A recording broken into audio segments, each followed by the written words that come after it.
I remember sitting in history class in high school. It was one of those sleepy afternoons. You could see the dust motes dancing in the light from the projector, and the teacher was talking about Augustus Caesar.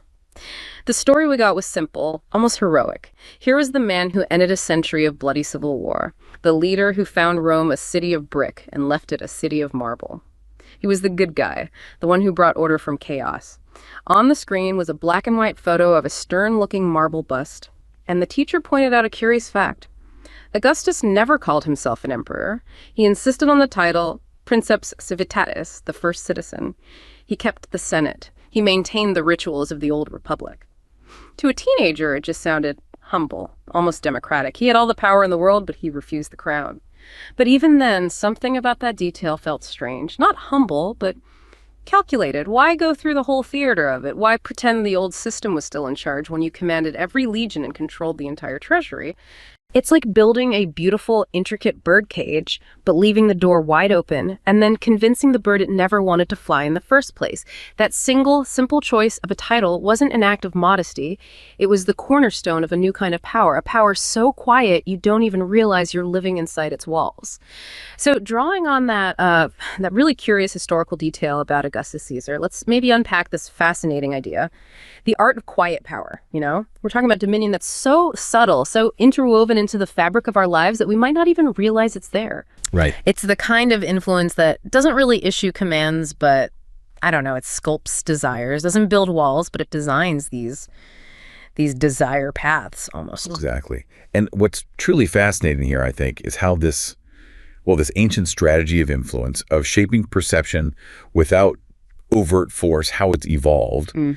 We're going to explore how modern societies, even ones priding themselves on freedom, can internalize these architectures of control. Right, architectures of control. Yeah, and this often leads to people willingly participating in systems that subtly limit their autonomy. And it's all under the guise of, say, order or security, or maybe even just convenience. Convenience, yeah, that's a big one. It really is. It's about power that operates not through direct coercion, but more through shaping the very environment, the context in which we make choices. So, okay, what does this all mean for us today then? We're going on a deep dive, really getting into the sophisticated mechanisms of algorithmic governance and data-driven perception management. Looking at how tech giants and state actors subtly shape public opinion, consumer behavior. Yeah, it's happening all around us. And we'll investigate the historical roots too, right, of narrative control, see how regimes from ancient empires all the way to modern states manipulate collective memory to, solidify their power. Absolutely. It's a long history. It's going to be quite a journey, I think, into these unseen forces that guide our world, exploring how these, silent architects operate across millennia and now across the digital divide, too. The modern digital landscape, algorithmic governance, and perception management. The project was called Echo. I was proud of it. We weren't just serving ads. We were sculpting desire paths through the digital wilderness. On my screen, lines of pristine code bloomed, an elegant architecture designed to learn, predict, and gently nudge. We told ourselves we were clearing the noise, connecting people to what they truly wanted before they even knew it. My algorithm was a whisper, not a command. One Tuesday during a simulation, I watched Echo work on a test profile, a 17-year-old girl from a low-income family with a passion for painting. Echo noted her talent, but also her socioeconomic indicators. It began subtly curating her feed. It deprioritized articles about struggling artists and MFA programs. Instead, it surfaced success stories of graphic designers at major corporations, ads for affordable online coding boot camps, and testimonials about stable, creative careers. It was steering her toward a safer, more predictable future. It was logical, efficient, even benevolent in a way. That night, scrolling my own feed, I saw an ad for a mortgage broker specializing in the quiet suburb my partner and I had casually mentioned. Then an article. Why raising a family in the city is a financial mistake. Then a friend's post, algorithmically boosted to the top of my feed, showing off their new backyard. I felt a sudden, cold clarity. My elegant code wasn't a whisper. It was a hand, unseen, resting on the small of the world's back, silently guiding it towards a door that had been pre-selected for it. I was a gatekeeper who had forgotten I was building the gates. Wow, that story, a personal anecdote shared right from the digital trenches. It paints such a vivid picture of this quiet power we're discussing, doesn't it? It really does. Chilling, actually. Yeah. It's not about direct orders, like you said, but about crafting what that person called desire paths through our, digital wilderness. It's a whisper, not a command, yet it can guide us toward a door that was pre-selected for us. And the profound insight there, I think, is that this tech shifts manipulation from just being reactive, responding to what you say you like, to becoming truly predictive and proactive. Yes, exactly. And if we connect this to the bigger picture, it really highlights how data has become the central powerhouse for, well, almost all online services now. The fuel. Absolutely. Right. Commercial entities are driven by this insatiable craving for data. Yeah. They see it as pivotal for monetizing their strategies. Right. It's the business model. It is. And their primary concern often, let's be honest, isn't consumer protection. It's more about optimizing for engagement and revenue. Which has led to the widespread development of what are called deceptive patterns. Deceptive patterns. Okay. Yeah. These are manipulative strategies, often very subtle, designed to trick users into sharing more data or clicking something or engaging in ways they wouldn't normally willingly do, and often without fully realizing the implications of what they're doing. And the idea of choice architecture is just crucial here. Choice architecture. Think about how choices are presented to you. A ballot paper is designed hopefully to be impartial. A doctor presents treatment options, maybe weighted by how effective they are. Okay. Or think about an online antivirus company listing its own software as the best option, right there at the top. Oh, right. Of course they do. Someone is always designing the choices you see. And that design, that architecture, can subtly guide your decisions. It's about structuring the whole environment so that one particular option just becomes the easiest or the most appealing, or sometimes even the only one you really see. It feels like it goes beyond just simple nudges sometimes. Oh, absolutely. It's about shaping the entire landscape of options available to you. Which, brings us to maybe a kind of convenience paradox. Yeah. Technology promises to free us from tedious tasks, and often it delivers, right? Makes life easier. Sure, no doubt about that. But we have to ask a deeper question, maybe.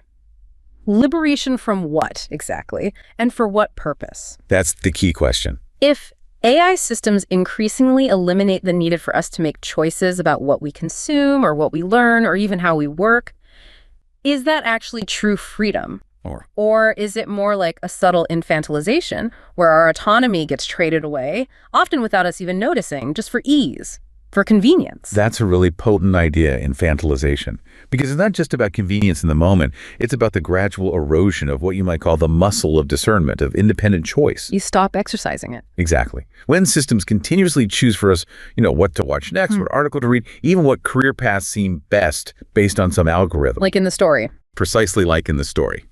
We become less equipped to make complex, autonomous decisions when we do need to. It subtly reinforces dependence and actually limits our own perceived range of options. We forget we can choose differently.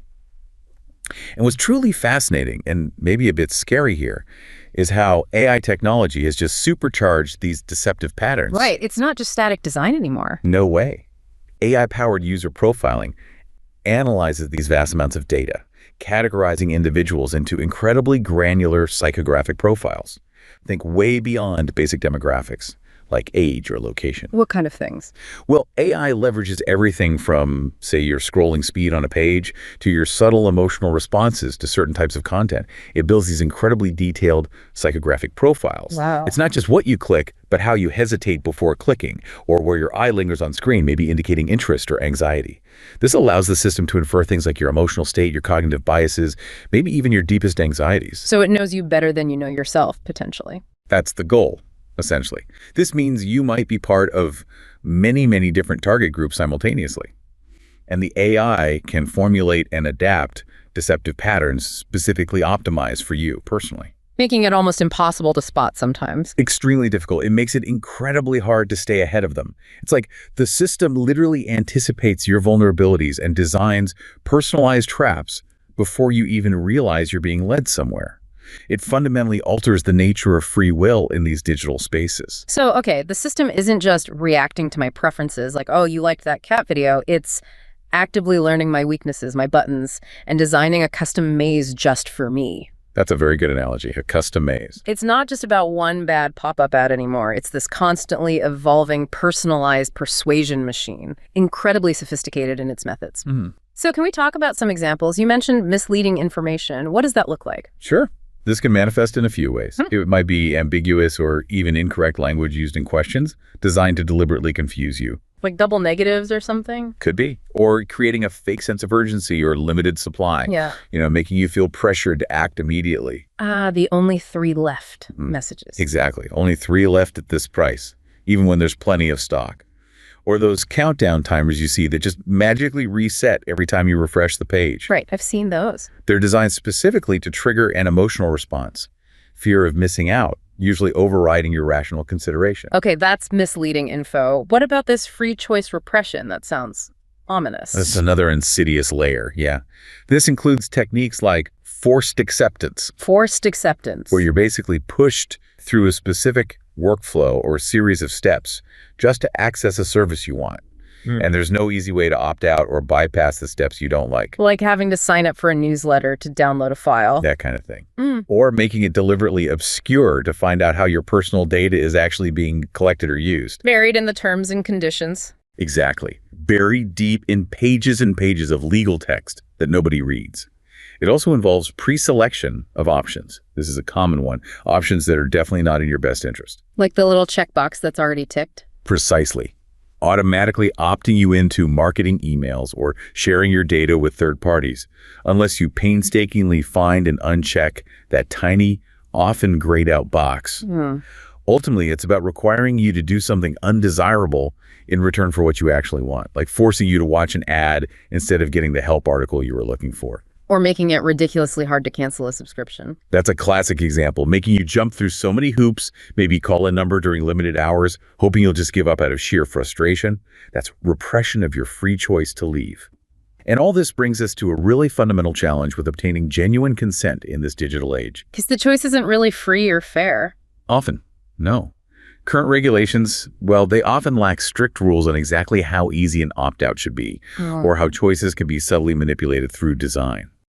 Research consistently shows that while users, when asked, overwhelmingly prefer to be made aware of these deceptive patterns. They want to know. They want to know. But direct system intervention to block them, like maybe a browser extension that flags everything, can sometimes be frustrating too.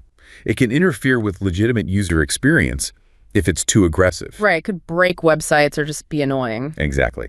So this highlights the importance of general education for users, helping people spot these manipulations themselves. It's a really fine line between protecting users and, not creating a frustrating digital experience through over-intervention. But right now, the onus often falls heavily on the individual to recognize and resist these pervasive design choices. It feels like the deck is stacked against the user, though. In many ways, it is. Now, if we rewind a bit, this collection of our digital breadcrumbs, it's not exactly a new phenomenon, is it? You mentioned stuff from the 80s. And not all new, just accelerated. Yeah. Back in the 1980s, believe it or not, the IRS was already experimenting with obtaining computerized mail order lists. Mail order lists. To catch tax evaders. Yep. Cross-referencing them with census data to find people who maybe weren't declaring income. Wow. And this raised huge concerns even then, particularly from the Direct Marketing Association. They felt it violated their ethical guidelines, the idea that lists should only really be rented for marketing purposes, not for government investigation. They worried people would stop buying things by mail. Precisely. They worried about eroding public trust, making people afraid to be on any mailing list or buy anything by mail. They understood, even back then, the chilling effect that extensive data collection could have on consumer behavior. And indeed, we saw some pretty disturbing exchanges of personal information within the federal bureaucracy back then, too. It showed an early appetite for consolidating data. Like what kind of exchanges? Well, agencies like the Selective Service, for example, made lists of young men available to military recruiters, but also to the Parent Locator Service and the IRS. So draft registration lists being used for other things. Exactly. Similarly, the Department of Education and the Veterans Administration provided debtor information people who owed student loans or other debts to private collection agencies. And this violated a key principle that's still relevant today. Yeah. Information collected for one specific purpose shouldn't be used for another purpose without the explicit consent of the individual. But they were doing it anyway. It seems so. For instance, Selective Service apparently had access to driver records in 49 states, plus limited use of IRS and Social Security files, even though that information was collected for totally different reasons. It shows the early formation of this large-scale data, cross-referencing. And there was this prediction decades ago that we'd become a wired nation, right? Yeah. Leaving this computerized trail everywhere. A very prescient prediction. Leaving a trail not just of our financial transactions, which was maybe the obvious part, but our movements, our habits. Credit cards already do that to an extent. Absolutely. Credit card usage provides this minute-by-minute record of our existence, doesn't it? Through computer linkages, revealing where we are, what we buy, who we interact with, all aggregated into these vast databases. And smart cards were supposed to take that even further. That was the idea, yeah. Promising to reveal even more. It forces us to ask these fundamental questions about the kind of society we're building. Does the pervasive convenience of electronic systems come at an ever-increasing cost to our individual and collective privacy? A cost we don't always see up front. A 1983 poll found that nearly half of Americans were already very concerned about privacy threats. And 4 out of 5, 80%, believed it would be easy for someone to assemble a master file on their lives. That's a huge number, even back then. It is. But what's really interesting is that leaders, like members of Congress and corporate executives, they were generally less fearful than the public. Why do you think that was? Well, it suggests a significant disconnect, maybe, in how these threats were perceived at different levels of society. Perhaps those in positions of power have a different relationship with information control, or maybe they felt less vulnerable themselves. It highlights that difference in perception. And when we talk about privacy, medical records, they feel particularly sensitive, don't they? Extremely sensitive. It's been noted that a complete medical record can contain more intimate details about an individual than could be found in any single document. Yeah, everything's in there. Everything. Mental health struggles, past addictions, genetic predispositions, deeply personal life choices. The proliferation of medical record databases, even back then, naturally led to fears of leaks. Like that political incident. Exactly. The incident in 1972 that tragically derailed a political career when psychiatric records were disclosed. And even within the government, the Congressional Physician's Office receives drugs for the National Naval Medical Center. And when a journalist requested aggregated prescription lists, it was refused over fears of identifying individuals. It just highlights the deep, enduring sensitivity of health data. And the lengths institutions go to protect it. Or control it. Or control it, yes. And the shift to electronic communication, things like teletext and video text back then, or the electronic funds transfer system for banking, it means vast amounts of personal data are flowing through these digital highways. Vulnerable highways. Subject to constant monitoring and copying, potentially. The computer's memory and speed, which, enable the whole information revolution, also permit widespread surveillance on a scale never seen before. And it wasn't just government. No. Even private entities collecting subscriber behavior data for things like two-way cable TV viewing habits. Consumer choices, historically, had little protection against misuse. The potential for these vast data streams to be intercepted, stored, analyzed, whether by state or commercial actors, it just fundamentally alters the landscape of personal privacy. So we're not just talking about the theoretical threat of one single massive Big Brother database anymore. No, that was maybe the old fear. What became more prevalent and perhaps more insidious are these computer matching programs. Computer matching? Yeah, basically running different data tapes, different databases through a computer to find commonalities, find links between records. It achieves the same purpose as a central file comprehensive profiling, but without actually having one single centralized database. Sneakier, maybe. Possibly. And it raises profound issues because these general searches, as they were called, aren't based on any prior suspicion of wrongdoing. It's not like investigating a specific crime. Exactly. It acts like a massive dragnet, sweeping through private affairs, arguably undermining the presumption of innocence. Instead of reacting to a suspected crime, these programs proactively sift through huge amounts of personal data, looking for inconsistencies or patterns that might indicate wrongdoing. It essentially forces individuals to continuously prove their innocence in a digital realm. Wow. Okay. And then there's the government secrecy aspect, the information control side. Right. Consider the National Security Agency, the NSA.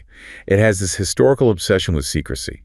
It was formed in total secrecy by a 7-page presidential memorandum signed by Harry Truman back in 1952, a memo that's still classified today. Still classified. Still classified. And their puzzle palace policies include things like aggressive reclassification. Reclassification? You mean making something secret after it's been public? Essentially, yes.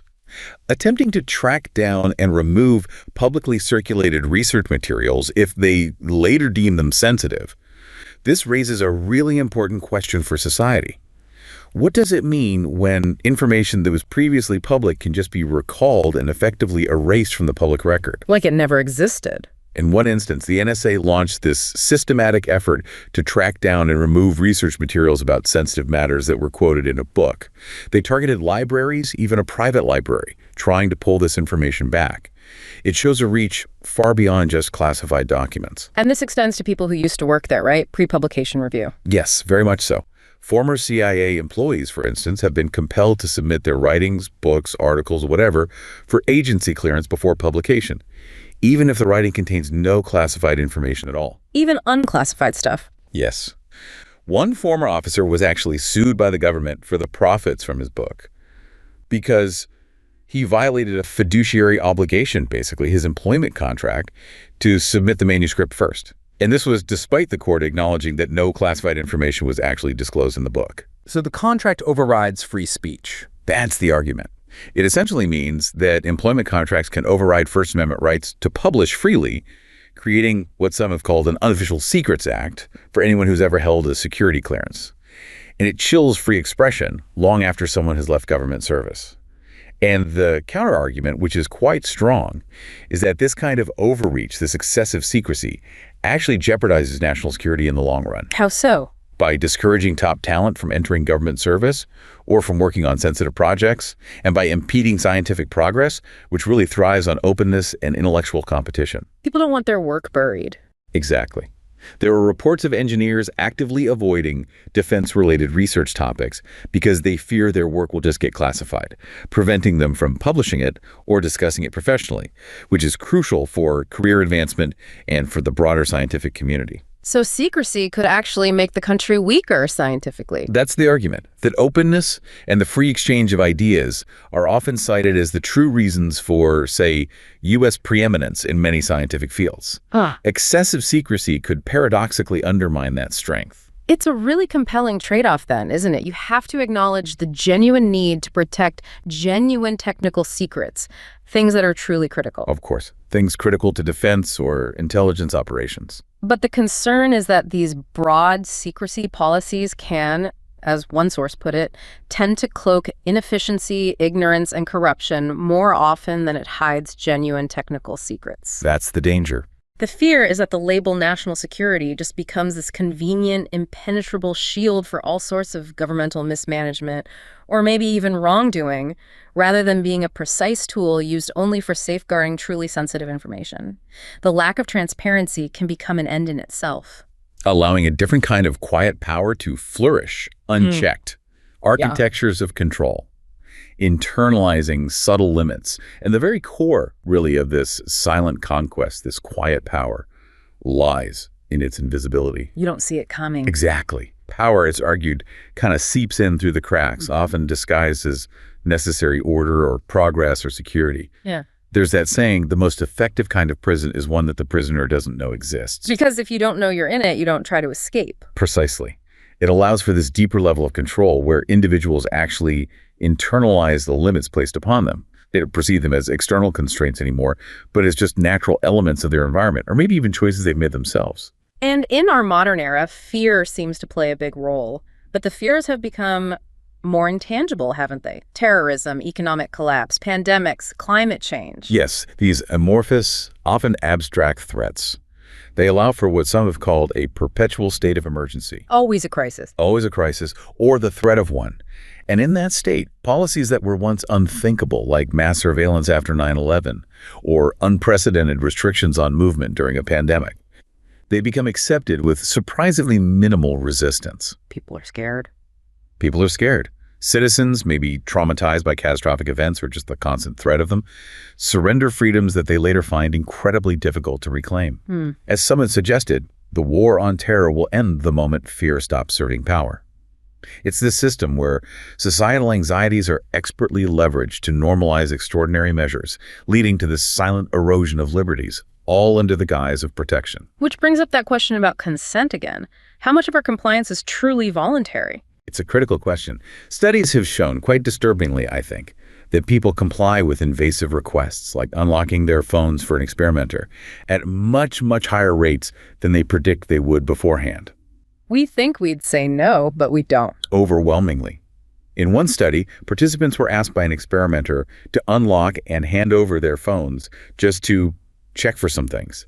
They were explicitly told they had the right to refuse. Almost everyone complied. It hints at this strong underlying pressure, even if it's not explicitly coercive. Maybe it's ingrained deference to authority or just social expectation, not wanting to make a fuss. The path of least resistance. Perhaps. It suggests that compliance might be rooted more in mindlessly following familiar social script.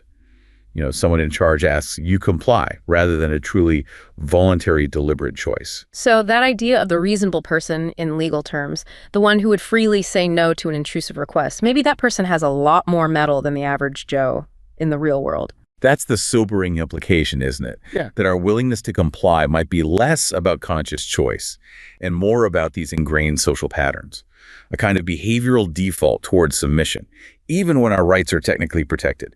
We predict we'd be more defiant, more assertive, but our actual behavior often tells a different, more compliant story. And if we look back historically, the Grenada invasion in 1983 serves as a really stark example of more overt narrative control, direct suppression of information. Right. What happened there? The U.S. government imposed unprecedented press restrictions. They completely prevented independent reporting from the island initially, effectively ensuring the public received only the information the government wanted it to receive. How did they do that? Well, according to reports, they deliberately held reporters aboard the USS Guam for about 18 hours, physically preventing them from getting ashore and filing firsthand accounts.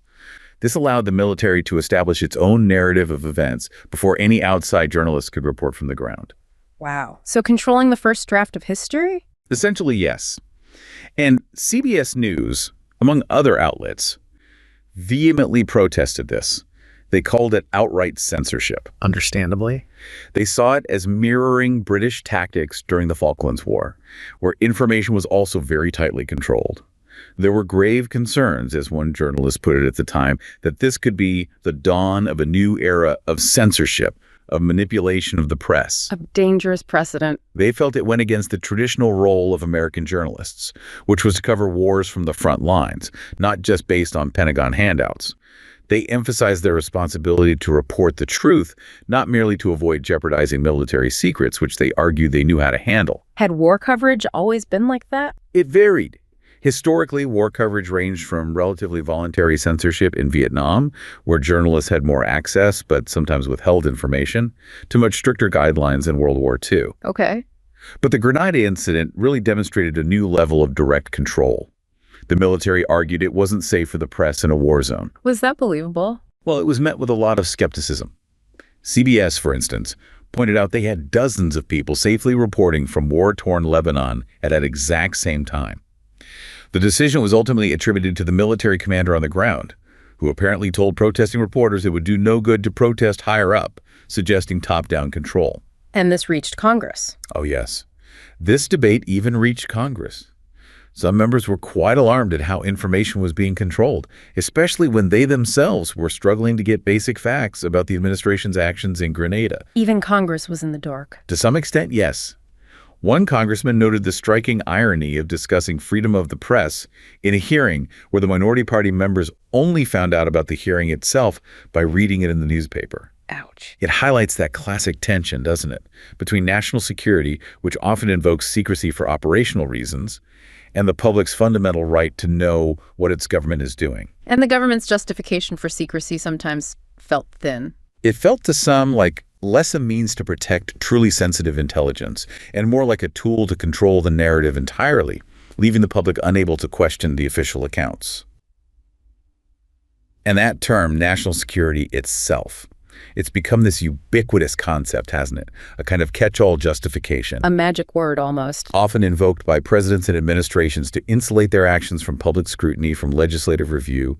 Post-Nixon, especially, this concept seems to have expanded significantly. Leading to more secrecy. Leading to more secrecy, more censorship, broader, often unchecked powers for agencies like the CIA, the FBI, the NSA.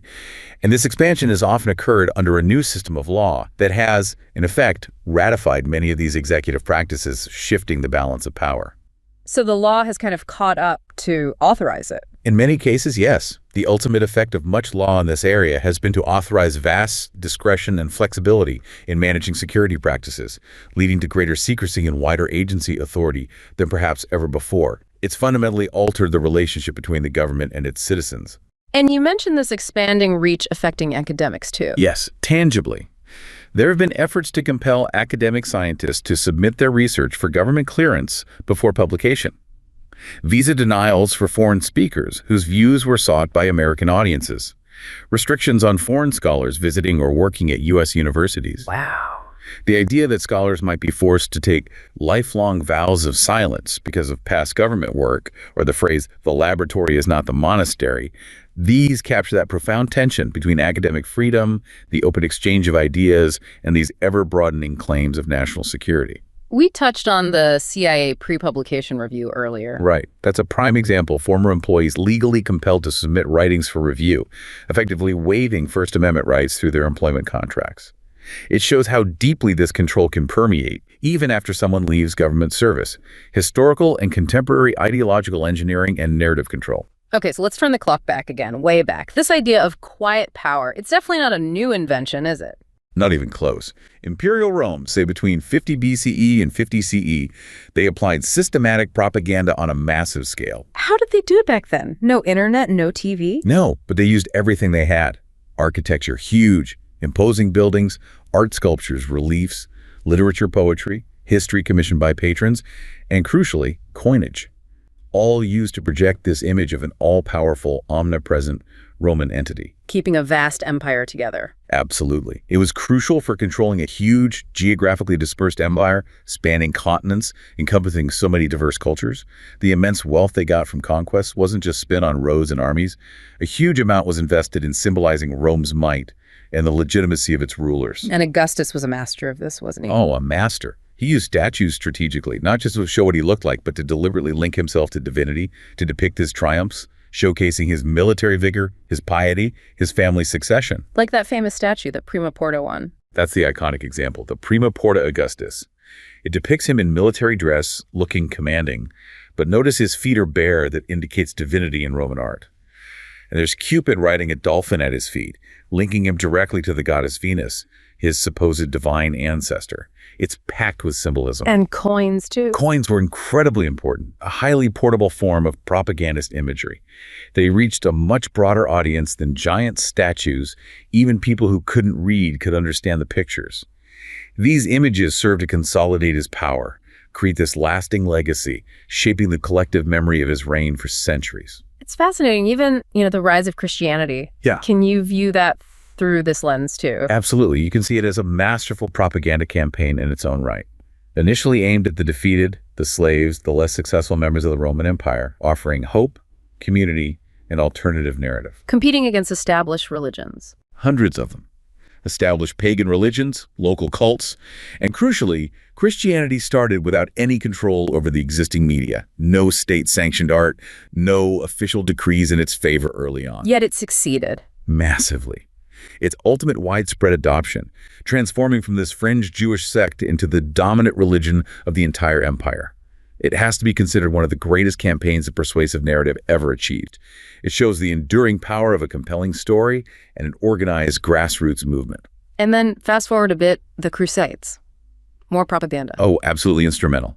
Propaganda fueled the cries for revenge, mobilized these vast armies from all across Europe. How do they whip up that fervor? Through powerful means. Fiery sermons from preachers painting pictures of holy sites desecrated, the circulation of written tracts, pamphlets describing horrific, often exaggerated atrocities allegedly committed by the infidels. Demonizing the enemy. Completely.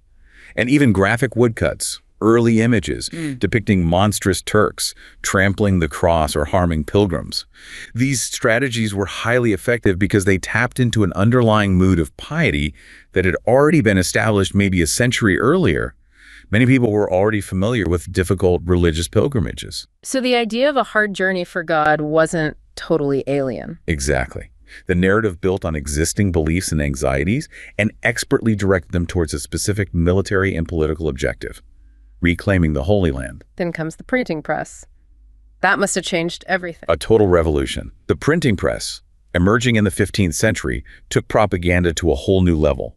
It revolutionized the speed and the sheer scale of narrative dissemination. Like Martin Luther. A prime example, Martin Luther masterfully used the printing press for political support. Right after being condemned by the papacy in 1520, he didn't just rely on speeches. He penned his famous manifesto, the Address to the Christian Nobility of the German Nation. And it spread fast. Incredibly fast. The first edition of 4,000 copies reportedly sold out within a week. And he shrewdly aimed it not just at common believers, but specifically at German rulers who already had grievances against Rome and the Pope. He exploited the political disorganization of the Holy Roman Empire to serve his own Reformation purposes, fundamentally shifting the power dynamic by reaching a mass audience directly. And later conflicts, like the 30 Years' War. That war, a century later, saw just massive quantities of propaganda. Leaflets, pamphlets, vicious caricatures were used constantly by all sides to demonize the enemy and galvanize support. Technology improving too. Yes. The introduction of copper plate posters allowed for wider distribution and much more detailed, sophisticated images compared to the earlier, cruder woodcuts. And both sides engaged heavily in atrocity writing, that technique we still see today, sadly describing gruesome acts by the other side to incite hatred and justify the ongoing conflict. Did it work even if people couldn't read? It seems so. Despite generally low literacy rates back then, these varied propaganda techniques, from priests preaching to public readings, to the powerful visual imagery they effectively reached all classes of the population, it shows the growing sophistication of psychological warfare. And then, the American Revolution, ideas played a huge role there too, right? Absolutely. The philosophical underpinnings were deeply rooted in pamphlets, spreading the ideas of Enlightenment thinkers like John Locke. Ideas about rights and sovereignty. Exactly. Locke's ideas about the people being the ultimate sovereign, holding natural rights like life, liberty, and property. These were instrumental in fomenting rebellion against what was perceived as British tyranny. These weren't just abstract philosophical debates locked away in universities. They were powerful arguments, calls to action, disseminated through popular media like Thomas Paine's Common Sense. And by the 19th century? By the 19th century, with steam power and electricity driving the printing presses even faster, propaganda became an even more sophisticated political and economic weapon. Think of Napoleon Bonaparte. From general to emperor. Precisely. His image was carefully transformed from a brilliant but ruthless general into the emperor of Europe, often depicted in art, almost like a Roman emperor or a Greek god, leading France to glory and conquest.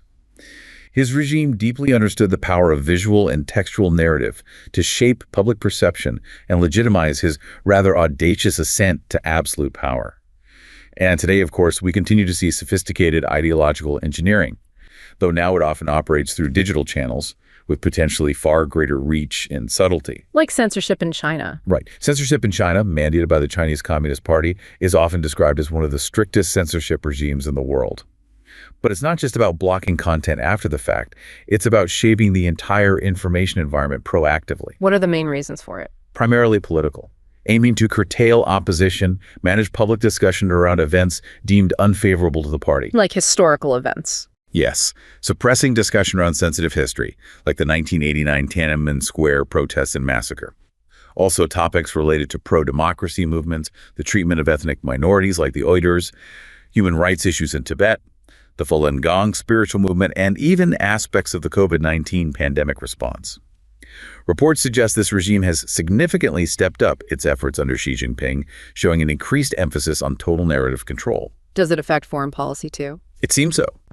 Beyond domestic control, where there's evidence the Chinese government also strategically censors certain issues to perhaps de-escalate foreign policy tensions, even when facing potentially hostile public reactions at home. Can you give an example? Well, after the accidental U.S. bombing of the Chinese embassy in Belgrade during the NATO campaign in Yugoslavia, which caused huge outrage in China, reports suggest media outlets inside China were ordered not to criticize the American president further. The CCP apparently directed the media to report on the U.S. in a less hostile manner, indicating a deliberate tempering of public sentiment for broader geopolitical reasons. That's interesting. And domestically, it can show up in unexpected ways. Yes, sometimes demonstrating a really meticulous level of control or perhaps sensitivity to social harmony. For instance, there have been reports of banning depictions of pigs on television during the Year of the Pig to avoid potentially offending Muslim minorities. Wow. Or instances where state-run media outlets attacked foreign publications like Charlie Hebdo for publishing controversial cartoons, advocating for limits on free speech in certain contexts, while being careful, of course, to avoid any direct criticism of Chinese leaders themselves. And the Hong Kong situation. The implementation of the Hong Kong national security law has reportedly led to significant self-censorship among media organizations, publishers, and even libraries within Hong Kong. They now appear to actively censor content perceived as promoting Hong Kong independence or featuring prominent pro-democracy activists, fearing repercussions under the new law. Does this influence reach outside China? It certainly seems to. The influence extends globally. International businesses, big Hollywood studios, for example, are reportedly making decisions about casting, plot points, even specific lines of dialogue in their films, specifically to avoid antagonizing Chinese officials and ensure their movies get access to the huge Chinese market. It illustrates a powerful economic leverage being used to shape global narratives. And it's not just censorship, right? There's also pushing their own narrative. Exactly. Beyond direct censorship, authoritarian actors increasingly leverage social media platforms and state-funded broadcasters like Xinhua News Agency or China Global Television Network, CGTN, to embed their content globally. What's the goal there? The aim appears to be promoting positive views of the CCP and its policies, and strategically crowding out critical messages or alternative viewpoints. This is sometimes achieved by influencing national media outlets in other countries, perhaps through financing deals or content partnerships, which can create a veneer of local credibility that helps them expand their reach and subtly shape public opinion in diverse international contexts. And in this new landscape, tech companies themselves, they become incredibly powerful geopolitical actors, haven't they? Their influence extends far beyond just economic concerns now. How so? Well, their tools, especially advanced AI, are often described as algorithmically opaque. Opaque meaning hard to understand. Exactly. Making their internal workings, their decision-making processes, incredibly difficult for outsiders, even regulators, to fully understand, scrutinize, or regulate effectively. It's not always just about protecting trade secrets. Sometimes it's the inherent black box nature of advanced AI models. Even the engineers who build them might struggle to explain precisely why a specific output or recommendation was generated. Because it's too complex. Too complex, too self-evolving, maybe too deeply layered in vast neural networks for easy human transparency or auditing. And this inherent opacity allows these platforms to amplify certain information, certain values globally, shaping public perception using methods that are largely invisible to the public and even to lawmakers. And they can mobilize their users too. Yes, we've definitely seen network mobilization in action. Companies like Uber, Airbnb, even TikTok have successfully rallied their massive user bases, millions of people, for collective action, often against government proposals or regulations they don't like. So the user base itself is a power source. It demonstrates that the sheer existence of a vast, interconnected user community becomes a significant geopolitical asset in itself. It gives these companies a kind of bottom-up influence that traditional state actors might struggle to achieve, fundamentally altering the dynamics of political engagement. Do tech companies ever act like state proxies? Sometimes it seems that way. Some tech companies appear to act as proxies for state interests, or they might even take active geopolitical roles that sometimes seem to go against the policies of their own domestic governments. Like TikTok and Huawei. Those are often cited examples. TikTok has been described as a bargaining chip in U.S.-China relations, with the U.S. administration reportedly linking trade tariffs to negotiations over TikTok's ownership.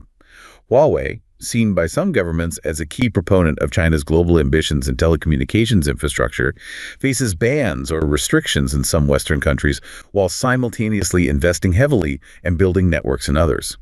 It showcases this complex interplay between tech firms, national interests, and the diffuse nature of global influence today. It really raises a crucial question for us, doesn't it? If power is now increasingly held by these entities whose methods are, as you said, algorithmically opaque, how do we even begin to understand them, let alone challenge or regulate them? It's a massive challenge. The tools they use, particularly emerging tech like AI, are not readily understood by most lawmakers or the public. This inherently limits regulatory efforts and allows for a new, almost imperceptible kind of unseen influence to operate. And this concept of quiet power, this unseen influence, also manifests really profoundly in something like predictive policing. Predictive policing, using data to predict crime. Essentially, yes. Yeah. But here, humans and their complex behaviors get distilled down into data points.